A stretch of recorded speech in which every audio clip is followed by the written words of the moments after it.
अस्सलाम वालेकुम। इस वीडियो में आप जानेंगे कि फैमिली के कौन कौन से अफराद हैं जो आपकी जायदाद में जो है वो वारिस नहीं होते। नंबर एक, रज़ाई माँ है। रज़ाई माँ यानी जिसने आपको बचपन में दूध पिलाया है, वो आपकी जायदाद में जो है वो हिस्सादार नहीं होती।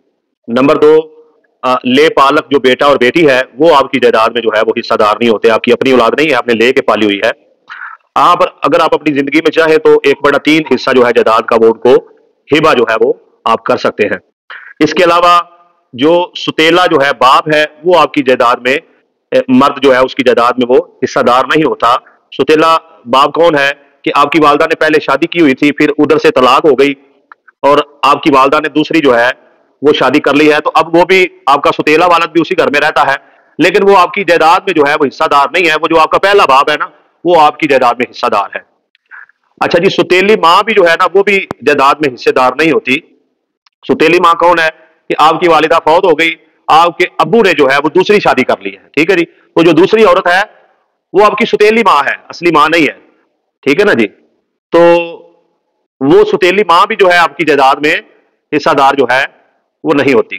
इसी तरीके से घर में जो काम करने वालियां हैं, बाद लोग किसी खतून को, कभी वो जवान लड़की होती है, कभी वो औरत होती है, उसको सारी जिंदगी अपने घर में रखते हैं, ठीक है जी। उसकी अपनी शादी भी होती है, अपना उसका सेटअप भी होता है, लेकिन वो रहती उसी फैमिली में है, तो ये वाली औरत भी जायदाद में हिस्सादार नहीं बनती है।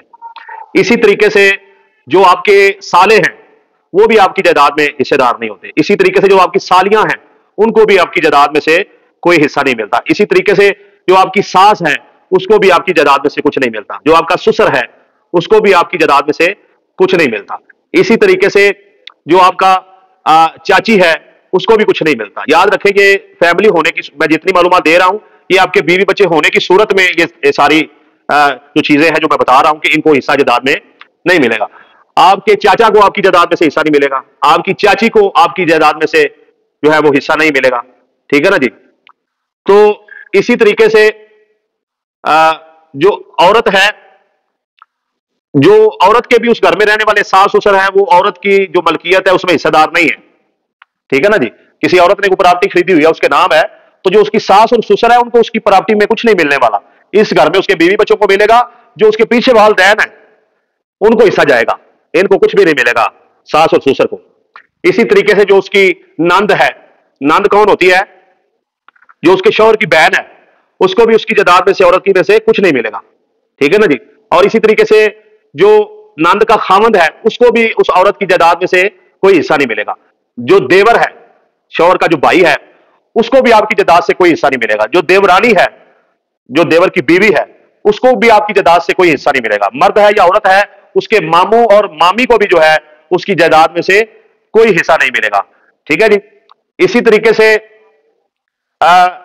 जो औरत का भाई है और भाभी है, ठीक है जी, पिछले घर में भाई और भाभी हैं, उनको भी उस औरत की जायदाद में से कोई हिस्सा नहीं मिलेगा। याद रखें, अगर मर्द है तो उसकी जायदाद में पहले हिस्सेदार उसके बीवी, बच्चे और वालिदैन हैं, ठीक है जी। अगर औरत है तो उसकी जायदाद में भी पहले हिस्सेदार उसका शौहर, बच्चे और मां बाप हैं, ठीक है जी। तो ये सूरत हाल है। और इसके साथ साथ इंसान जो है, वैसे किसी को मुंह बोला बेटा कहता है, मतलब घर में भी कभी आ गया कभी चला गया, लेकिन उसको जुबानी कलामी बेटा बनाया हुआ है, तो इसकी भी कोई अहमियत नहीं है। वो भी इस जायदाद में से कोई हिस्सा जो है वो नहीं पाने वाला।